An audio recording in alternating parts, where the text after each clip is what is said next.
सो आने वाले समय में आप लोगों की भाई यूपी बोर्ड के एग्जाम स्टार्ट होने वाले हैं। स्टार्ट होने के लिए भाई तारीखें तो हमारा यूपी बोर्ड जारी कर चुका है, लेकिन कुछ चीजें ऐसी हैं जो कहीं ना कहीं अभी भी यूपी बोर्ड में अनकंप्लीट है। लाइक अभी अगर आप पढ़ाई कर रहे हो, 22 फरवरी से आप लोगों के एग्जाम्स हैं। ये हमारा यूपी बोर्ड बहुत पहले से बता चुका है, आपको डेट शीट मिल चुकी होगी, नहीं मिली होगी, चैनल पे जाके आप हमारे देख सकते हैं, राइट।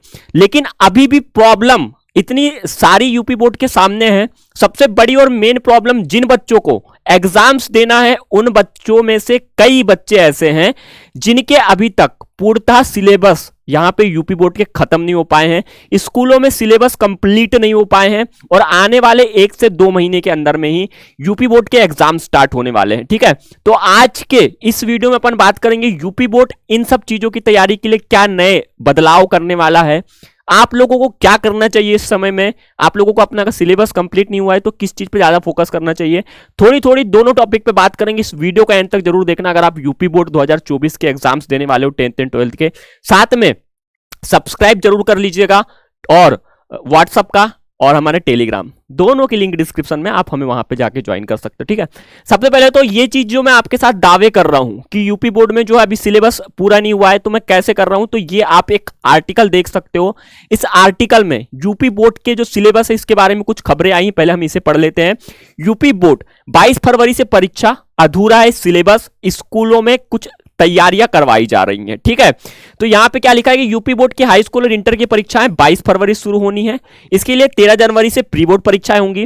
परीक्षा को करीब 2.25 महीने बचे हैं। ऐसे में सिलेबस पूरा करने के साथ ही रिवीजन भी बेहद जरूरी होता है, ताकि छात्र अच्छे से सभी सब्जेक्ट को समझ सकें। लेकिन यहां पे क्या हो रहा है कि विभिन्न स्कूलों में बच्चों को अध्यापकों से बातचीत में सामने आई है कि कहीं कोर्स पूरा कर रिवीजन हो चुका है, तो कहीं कहीं अभी भी कोर्स पूरा नहीं हो पाया। सबसे पहले तो आप मुझे नीचे कमेंट करके जरूर बताएं कि आपका सिलेबस जो है स्कूल के अकॉर्डिंग कंप्लीट हुआ है या नहीं हुआ है। ठीक है, तो कई कंडीशंस में ये ऐसी चीजें सामने निकल के आ रही हैं कि यूपी बोर्ड का जो सिलेबस है कई जगह तो पूर्णतः तरीके से कंप्लीट करके रिवीजन चालू हो चुका है, लेकिन कई स्कूल ऐसे हैं जहां पे सिलेबस कंप्लीट नहीं हुआ है।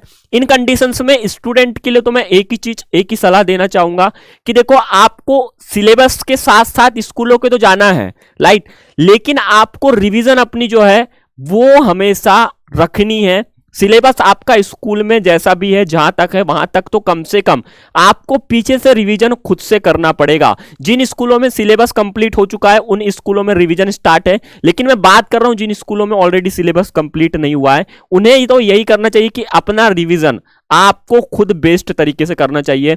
उसके लिए 2-3 चीजें आपके पास में अवेलेबल तो होनी ही चाहिए। सबसे पहले आपके पास में model paper, blueprint, marking scheme और प्रीवियस ईयर्स के क्वेश्चंस, ये 3-4 चीजें जो ऐसी हथियार हैं आप लोगों के लिए जो आपको काम आएंगे। अब भाई आप बोलोगे ब्लूप्रिंट, मार्किंग स्कीम, इनका क्या फंडा है?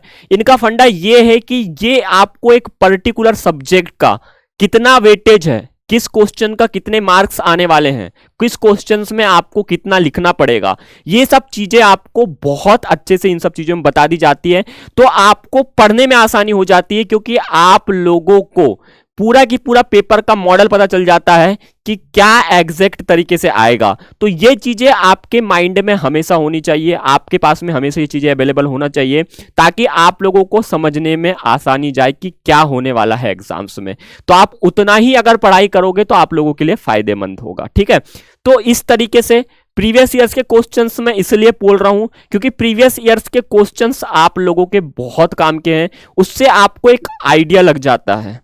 ठीक है, अब मैं बात कर रहा हूं कि प्रीवियस ईयर्स के जो कई ऐसे भी हैं, कुछ चेंजेस हुए हैं, कुछ चैप्टर आपके चेंजेस हुए हैं, तो वो नहीं पढ़ना है आपको जो आपका भाई पिछला चैप्टर में दिया गया था। आपको नए जो चैप्टर आए हैं उनके हिसाब से जो क्वेश्चन है उनको पढ़ना है, नहीं तो पता चले पूरा पेपर आप वहां से रेडी करवा ले रहे हो और यहां पे आप लोगों का हो ही नहीं पा रहा है, क्योंकि वो आने वाला ही नहीं है, वो चैप्टर हटा दिए गए हैं। तो ये चीजों को आपको थोड़ा ध्यान रखना चाहिए।